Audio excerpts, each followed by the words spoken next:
Hi everyone, आज हम कर रहे हैं class 12th NIOS new syllabus के according chapter number 4 lesson number 4 जिसका टाइटल है भोली। अब तक हम इसके 4 सेक्शंस कर चुके हैं। पिछले सेक्शंस में हमने देखा कि किस तरह से भोली स्कूल जाने लगी है और अब इस सेक्शन में हम पढ़ेंगे कि कैसे वो एक एजुकेटेड लड़की बन चुकी है। शुरू करते हैं सेक्शन 5 से। विलेज यानी गांव एक छोटा शहर बन चुका था। जो छोटा प्राइमरी स्कूल भोली के समय पर खोला गया था वो अब हाई स्कूल बन गया, यानी 10वीं कक्षा तक वहां पर पढ़ाई होने लगी। गांव में टीन शेड के नीचे एक सिनेमा घर और कपास की एक चक्की भी बन गई थी। मेल ट्रेन भी उनके रेलवे स्टेशन पर आकर रुकने लगी थी। मेल स्टेशन यानी डाक, सो पत्राचार भी शुरू हो गया था। एक रात रात के खाने के बाद रामलाल ने अपनी पत्नी से कहा, तो क्या मुझे बिशंबर का प्रस्ताव स्वीकार करना चाहिए? प्रपोजल यानी प्रस्ताव। ऐसा लगता है कि बिशंबर नामक एक व्यक्ति भोली से शादी करना चाहता है। तो उसकी पत्नी कहती है, बिल्कुल जरूर। भोली भाग्यशाली होगी, लकी होगी अगर उसे इतना अच्छा वेल टू डू मतलब खाते पीते घर का दूल्हा मिल जाए। इतनी बड़ी दुकान, खुद का मकान और मैंने सुना है उनके बैंक में कई हजार रुपए भी हैं। इसके अलावा वो दहेज के लिए भी कुछ नहीं मांग रहे हैं। तो इस पर रामलाल कहता है, ये तो ठीक है लेकिन वो इतना जवान नहीं है, तुम तो जानती ही हो, और उसकी उम्र और मेरी उम्र एकदम बराबर बराबर है। यानी कि वो इतने बड़े आदमी से भोली की शादी करने की सोच रहे थे। लंगड़ाता भी है, लिम्प भी करता है। इसके अलावा मोर ओवर उसकी पहली पत्नी से बच्चे काफी बड़े हो गए हैं। तो उसकी वाइफ ने जवाब दिया, तो इससे क्या फर्क पड़ता है, 45 या 50 का ही होगा, 45 या 50 साल का ही होगा। आदमी के लिए ये कोई बहुत बड़ी उम्र नहीं है। हम तो भाग्यशाली हैं कि वो दूसरे किसी गांव से है और हमारी बेटी के पॉक मार्क्स यानी चेचक के दागों के बारे में नहीं जानता, और उसमें इतना कम सेंस, कम इंटेलिजेंस है, वो इतनी भोली भाली सी है, वो ये सब नहीं जानता। और अगर हम उसका प्रपोजल एक्सेप्ट नहीं करेंगे, अगर उसका प्रस्ताव स्वीकार नहीं करेंगे, मुझे तो लगता है वो सारी उम्र अविवाहित ही रह जाएगी, यानी उसकी शादी ही नहीं हो पाएगी। मतलब अभी तक माँ बाप ये नहीं सोच रहे, खासकर उसकी माँ ये नहीं सोच रही कि भोली अब पढ़ लिख गई है, पढ़ लिख कर एक इंटेलिजेंट लड़की बन गई है, लेकिन अब भी उनके मन में वही सब है कि उसकी उसकी ब्यूटी कैसी है और वो दिखने में कैसी है, उसका माइंड कैसा है। उनको उसके पढ़ने लिखने से, उसका माइंड ब्रॉड होने से कोई फर्क नहीं पड़ता। तो रामलाल कहता है, हाँ लेकिन मैं सोचता हूँ कि भोली क्या कहेगी। उसकी पत्नी कहती है, वो तो एकदम बेवकूफ है, वो मूर्ख, विटलेस मतलब मूर्ख, जिसमें कोई विट नहीं है, जिसमें कोई अक्ल नहीं है, वो क्या कहेगी, वो तो गूंगी गाय की तरह है। फ्रेंड्स, ये एक सिमिली है। जब हम लाइक या एज यूज करते हैं तो वो सिमिली कहलाती है। लाइक अ डम काउ यानी गूंगी गाय की तरह है। रामलाल बुदबुदाता है और कहता है, हाँ शायद तुम सही हो। घर के बरामदे के अगले कोने में भोली अपने अपने पलंग पर लेटी हुई थी, जाग रही थी और अपने माता पिता की ये विस्पर्ड यानी फुसफुसाती हुई बातचीत सुन रही थी। अगले सेक्शन पर जाने से पहले इसके क्वेश्चंस करते हैं।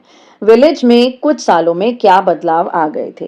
तो हम वही सब बदलाव बताएंगे कि विलेज अब एक टाउन बन चुका था, प्राइमरी स्कूल अब हाई स्कूल बन चुका था, सिनेमा हॉल आ चुका था, एक कॉटन जिनिंग मिल आ गई थी और मेल ट्रेन भी आकर वहां पर रुकने लगी थी। Vishambar well to do bridegroom कैसे था? तो विशंबर एक वेल टू डू ब्राइडग्रूम इस तरह से था कि उसके पास एक बड़ी शॉप थी, उसका अपना खुद का हाउस था और उसके बैंक में कई हजार रुपए थे, सेवरल थाउजेंड रुपीज। भोली की मदर ने भोली से शादी के लिए क्यों नहीं पूछा? क्योंकि अभी भी भोली की मदर को यही लगता था कि वो एक डम काव है, वो एक सेंसलेस लड़की है जिसमें कोई हिम्मत नहीं इस तरह की शादी के विरुद्ध जाने के लिए। रामलाल के मन में बिशंबर के प्रति क्या कंसर्न्स थे? रामलाल को पता था कि बिशंबर इतना ज्यादा यंग नहीं है, वो काफी ओल्ड है, इनफैक्ट वो रामलाल की ही एज का है। दूसरी बात, वो लिम्प करता था यानी वो लंगड़ाता था। उसकी पहली वाइफ से जो बच्चे थे वो भी काफी बड़े हो चुके थे। अब चलते हैं सेक्शन नंबर 6 पर। सो बिशंबरनाथ एक वेल टू डू ग्रोसर था, यानी एक पंसारी था। आज शादी का दिन था। वो अपने मित्रों और रिश्तेदारों के साथ बहुत बड़ी पार्टी लेकर आया, बहुत बड़ी टोली लेकर विवाह समारोह में आया। एक ब्रास बैंड भारतीय फिल्म का एक लोकप्रिय संगीत बजाते हुए बारात के आगे आगे, प्रोसेशन यानी बारात के आगे आगे चल रहा था और दूल्हा एक सजे धजे घोड़े पर बैठा था। रामलाल ऐसी धूमधाम और भव्यता, धूमधाम पॉम्प, भव्यता स्प्लेंडर, धूमधाम और भव्यता को देखकर ओवरजॉय हो गया था, मतलब बहुत ज्यादा खुश हो गया था। उसने कभी सपने में भी नहीं सोचा था कि उसकी चौथी बेटी की इतनी शाही शादी होगी।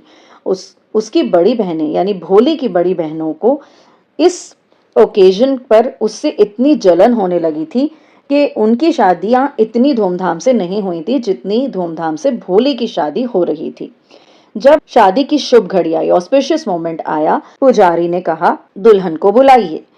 तो भोली ने अपने माँ बाप की बात सुन ली, फिर भी उसने कोई रिवोल्ट नहीं किया, कुछ नहीं कहा और वो उनकी मर्जी के हिसाब से चलती रही।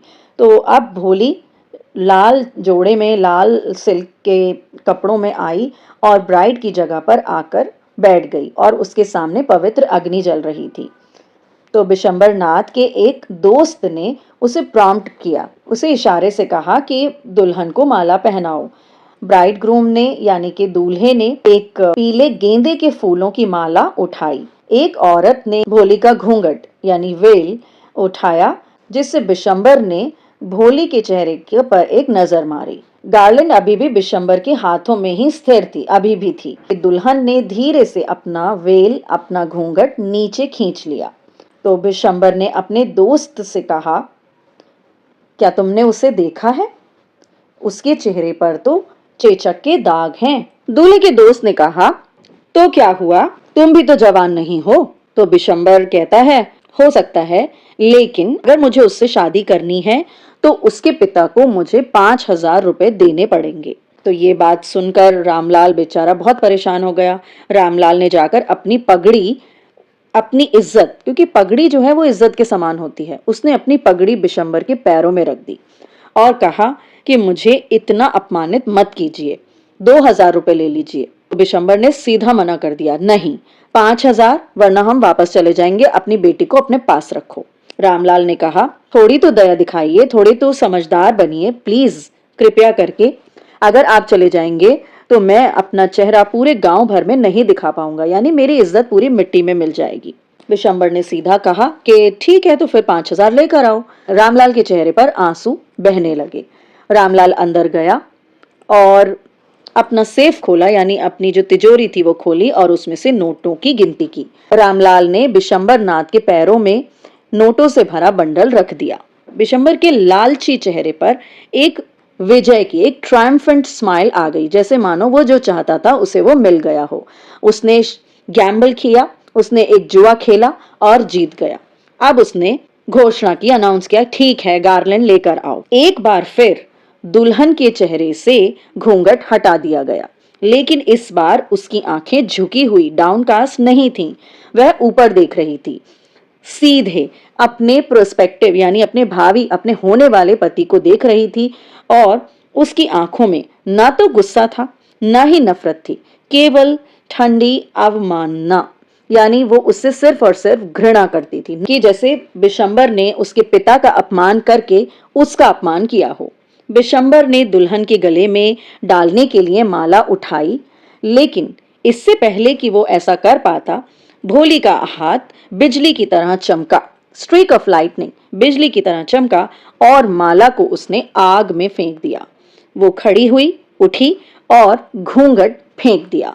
कहानी बिल्कुल एंड क्लाइमैक्स में पहुंच चुकी है। आइए इसके क्वेश्चंस कर लिए जाएं। भोली की शादी का ग्रैंड प्रोसेशन कैसा था?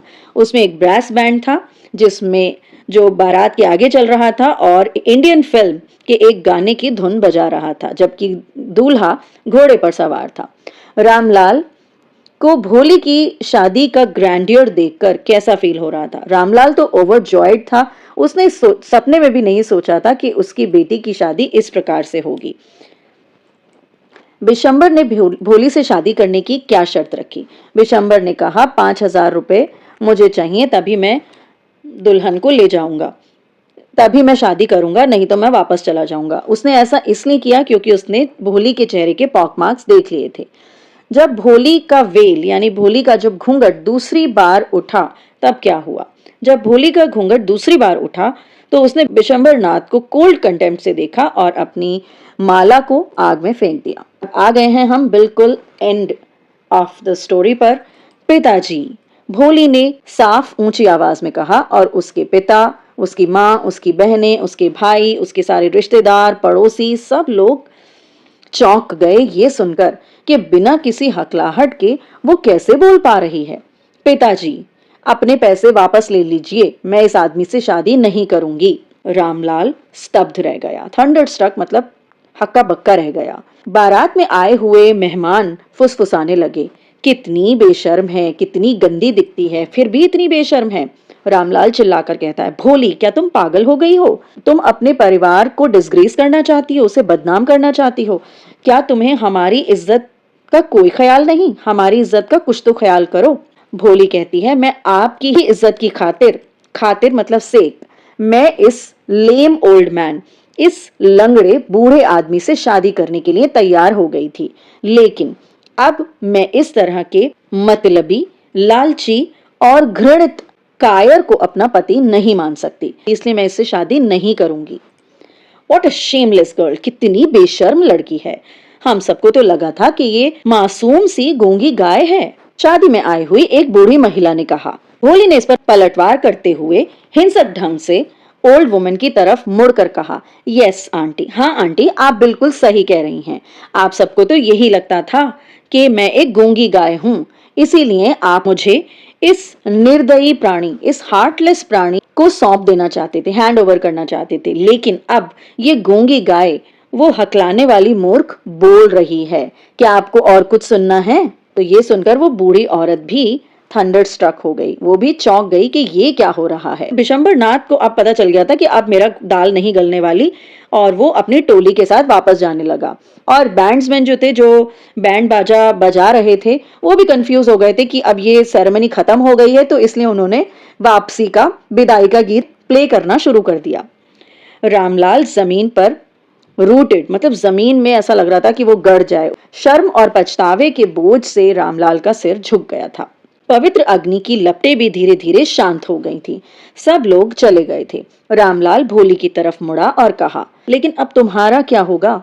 तुमसे तो अब कोई शादी नहीं करेगा, हम तुम्हारा क्या करें? और सुलेखा ने एक ऐसी आवाज में कहा जो कि शांत और स्थिर थी, आप चिंता मत करें पिताजी, आपके बुढ़ापे में मैं आपको सर्व करूंगी, आपकी सेवा करूंगी, माँ की सेवा करूंगी, और जिस स्कूल में मैंने पढ़ाई करी है उसी स्कूल में मैं पढ़ाऊंगी जहां मैंने इतना कुछ सीखा है। क्या सही है ना मैम? तो इसका मतलब जिस टीचर ने उसे इतने सालों पढ़ाया और जो उसकी पहली टीचर थी, वो टीचर भी भोली की शादी में आई हुई थी। और टीचर पूरे समय एक कोने में खड़ी ये सब ड्रामा देख रही थी। उन्होंने कहा, हाँ भोली, बिल्कुल, उन्होंने जवाब दिया, और उनकी मुस्कुराती हुई आंखों में एक गहरी संतुष्टि की रोशनी थी, जो एक कलाकार को तब महसूस होती है जब वह अपनी बेस्ट चीज यानी अपने मास्टरपीस, उत्कृष्ट कृति को पूरा करने के बाद मन में सोचता है। उस टीचर के लिए भोली वही एक मास्टरपीस बन चुकी थी, जो एक बहुत शर्माई हुई, घबराई हुई, रोती हुई लड़की से आज एक कॉन्फिडेंट यंग वुमन बन चुकी थी। So that is the end of the story. आइए अब चलते हैं इसके इन टेक्स्ट क्वेश्चंस 4.7 पर। Why did भोली, भोली ने बिशंबर से शादी करने के लिए क्यों मना किया? क्योंकि बिशंबर एक मेन और ग्रीडी आदमी था। भोली का बिशंबर से ना शादी करने का फैसला क्या दर्शाता है कि वह अब बोल्ड और कॉन्फिडेंट बन चुकी है। भोली अपनी शादी के प्रपोजल को रिजेक्ट करने के बाद क्या करना चाहती थी? भोली एक टीचर बनना चाहती थी। भोली की टीचर की आंखों में एक डीप सेटिस्फैक्शन की रोशनी थी। क्यों? क्योंकि टीचर ने समझ लिया था, टीचर सेटिस्फाइड थी कि वो डम काओ भोली एक बहुत ही बोल्ड और एक कॉन्फिडेंट लड़की में बदल चुकी है। अब देखते हैं इसकी कैरेक्टर स्केच। सबसे पहला है भोली। भोली जो है टाइटुलर कैरेक्टर है, यानी शीर्षक पात्र है। टाइटुलर कैरेक्टर वही होता है जिसके नाम पर पूरी कहानी का टाइटल होता है। तो भोली एक महत्वपूर्ण विकास से गुजरती है। वह एक डरपोक और कमजोर लड़की से एक मजबूत, दृढ़ निश्चयी और सशक्त युवा महिला में विकसित हो जाती है। शुरुआत में उसे भोली यानी सरल, सीधी कहकर पुकारा जाता है, क्योंकि उसके चेहरे पर चेचक के दाग हैं, शारीरिक विकृति है और वो हकलाती है। ये चुनौतियां, ये चैलेंजेस उसे उपहास और बहिष्कार का एक इजी टारगेट, एक आसान लक्ष्य बना देते हैं। लोग उसको रिडिक्यूल करते हैं, उसका मजाक उड़ाते हैं और उसे एक्सक्लूड करते हैं। अपनी शुरुआती कमजोरी के बावजूद, अपनी वल्नरेबिलिटी के बावजूद भोली स्कूल जाने, अपने डर का सामना करने और दूसरे बच्चों के चिढ़ाने के लिए दृढ़ संकल्प और अपना लचीलापन, रेजिलियंस दिखाती है। जैसे जैसे भोली अपने टीचर द्वारा समर्थन और प्रोत्साहन पाती है, उसे शिक्षा प्राप्त होती है, उसमें एक महत्वपूर्ण परिवर्तन, एक बदलाव आता है। उसकी यात्रा दर्शाती है, उसकी जर्नी इलस्ट्रेट करती है कि किसी भी व्यक्ति का पोटेंशियल, कि उसमें उसमें क्षमता कितनी है, उसे हमें उसके फिजिकल एट्रीब्यूट्स, उसकी शारीरिक विशेषताओं या फिर सामाजिक अपेक्षाओं से नहीं आंकना चाहिए। भोली ने रूढ़ियों को चुनौती दी, डिफाई किया स्टीरियोटाइप्स को और प्रूव किया, साबित किया कि कोई भी व्यक्ति चैलेंजेस को, चुनौतियों को पार कर सकता है। शिक्षा और आत्मविश्वास के माध्यम से अपना सेल्फ वर्थ, अपने खुद का मूल्य जान सकता है।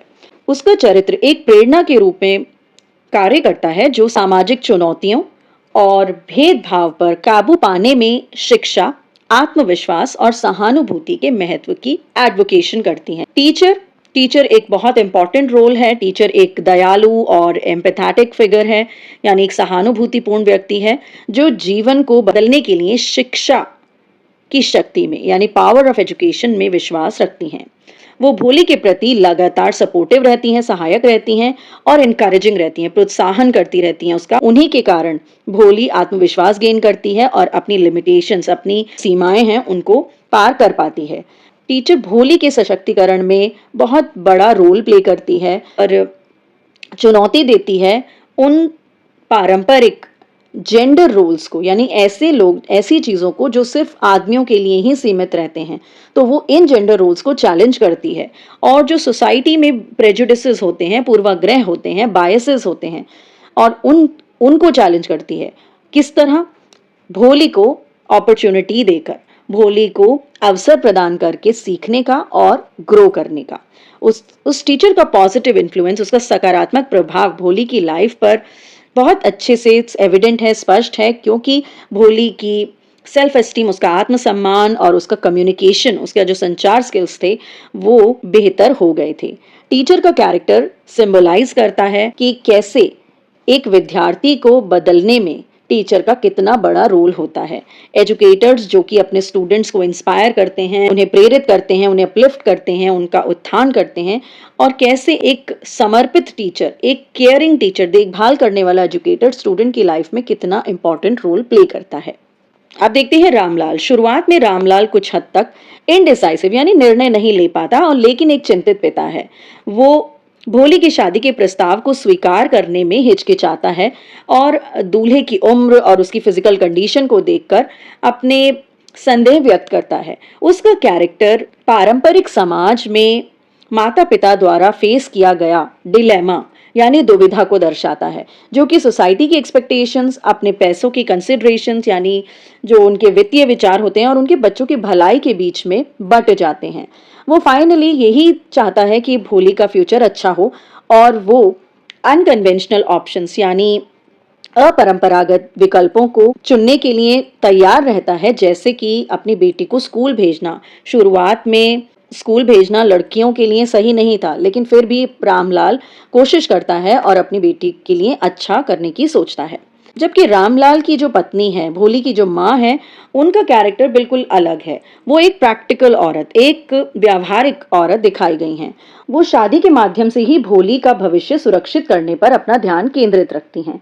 वो शुरुआत में भोली की पर्सनल हैप्पीनेस, उसकी व्यक्तिगत खुशी, उसकी एस्पिरेशंस पर बिल्कुल ध्यान नहीं देती, क्योंकि इससे पता चलता है कि उन पेरेंट्स पर, यानी माता पिता पर सोसाइटी का कितना प्रेशर रहता है कि बच्चों के लिए सही ढंग से शादी अरेंज कर दी जाए, खासकर बेटियों के लिए। उनका कैरेक्टर एक ट्रेडिशनल माइंडसेट, एक पारंपरिक मानसिकता का उदाहरण है, जो कि फाइनेंशियल सिक्योरिटी, यानी वित्तीय सुरक्षा और सोसाइटल नॉर्म्स, सामाजिक मानदंडों को ज्यादा महत्व देता है ओवर इंडिविजुअल डिजायर्स, मतलब उनके हिसाब से व्यक्तिगत इच्छा या व्यक्तिगत सशक्तिकरण इतना इंपॉर्टेंट नहीं है जितना कि फाइनेंशियल सिक्योरिटी और सोसाइटी के नॉर्म्स का पालन करना है। इस लेसन का थर्ड पार्ट करेंगे हम अगले वीडियो में। So stay tuned and keep watching. Bye bye.